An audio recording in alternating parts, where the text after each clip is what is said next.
আসসালামু আলাইকুম ওয়া রাহমাতুল্লাহি ওয়া বারাকাতুহু। আজ আমরা এই ভিডিওর মধ্যে আলোচনা করব মুসলমানদের অকাপ সম্পত্তি সম্পর্কে। এই অকাপ সম্পত্তিটা আসলে কি সম্পত্তি এবং এটা মুসলমানদের জন্য কতটা জরুরি এবং কেনই বা আমাদের এই সম্পত্তি রক্ষা করতে হবে, এসব কিছুই আজকের এই ভিডিওর মধ্যে আলোচনা করব। এই গুরুত্বপূর্ণ বিষয় সম্পর্কে আজকে সকল দিনী ভাই বোনের জানা উচিত, এই জন্য সকলে মেহেরবানি করে ভিডিওটি শেষ পর্যন্ত দেখবেন।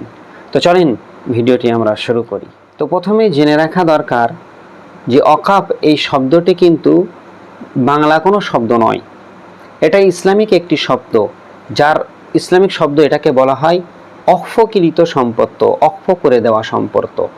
যেমন আমরা মানুষদেরকে সদকা করি, এই সদকার বাংলা অর্থ হলো দান করা, মানুষদেরকে কিছু সাহায্য করা, দান করা, এটাকে বলা হয় সদকা।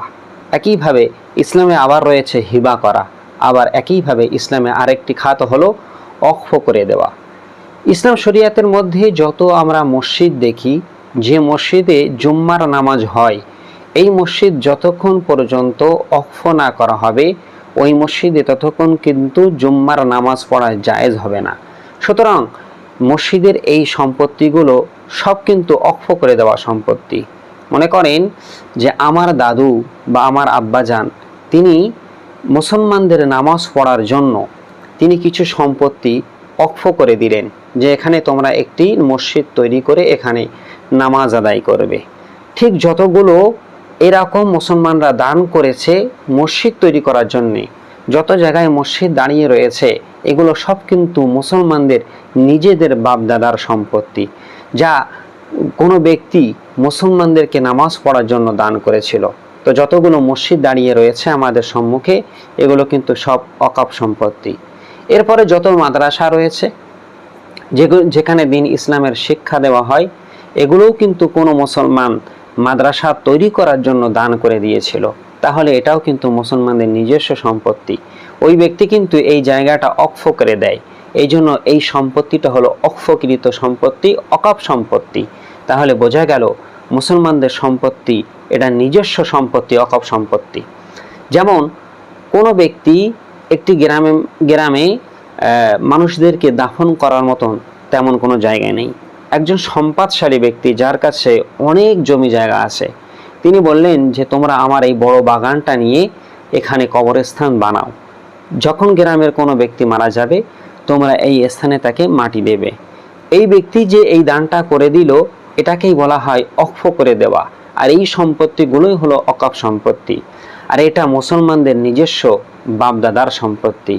যখন আজকের সরকার এই সম্পত্তি নিজের হস্তগত করে নেবে, তখন কিন্তু আমার বাপ বা দাদা যারা মারা গেছে তাদের কবর সেখানে তারা রাখতেও পারে, আবার নাও রাখতে পারে।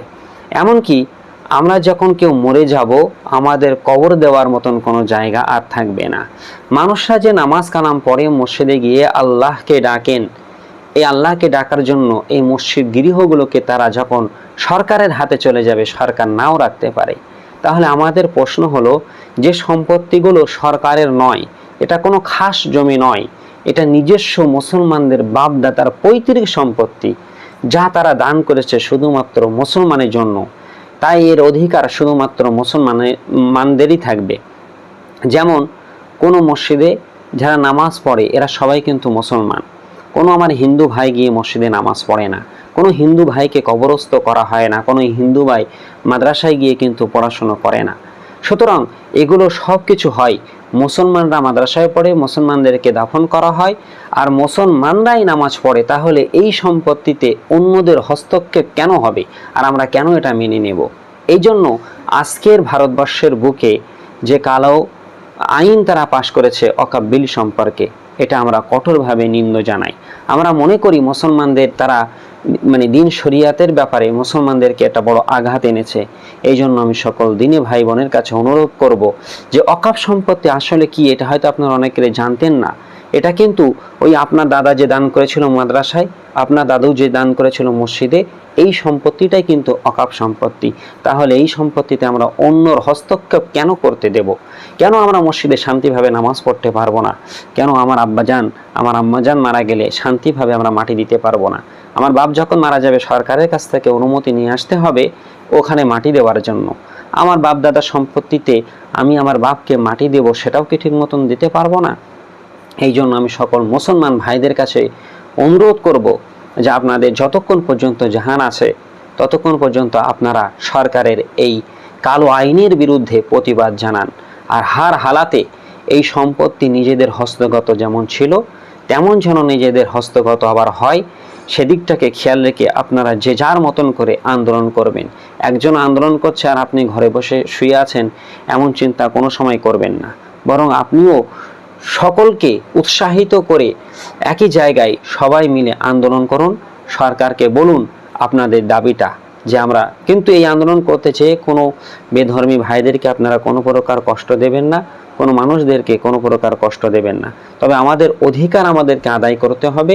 এর জন্য আপনারা আন্দোলন করে হোক আর যেভাবে হোক না কেন সরকারকে বলে আমাদের সম্পত্তি আমাদেরকে উদ্ধার করতে হবে। এই মেসেজটা আপনারা বিশ্বের সকল মুসলমানের কাছে ছড়িয়ে দিন। আপনাদের কাছে আমার এটা একান্ত একটি দাবি থাকবে, এই সম্পর্কে সকল মানুষ জানুক যেমনভাবে আপনি জেনেছেন। তো যদি ভিডিওটি ভালো লাগে ভিডিওতে একটি লাইক করবেন, আর এই চ্যানেলে নতুন হলে অবশ্যই চ্যানেলটাকে সাবস্ক্রাইব করবেন। ইনশাআল্লাহ অন্য কোনো দিন আপনাদের সাথে আবার দেখা হবে। আল্লাহ হাফেজ।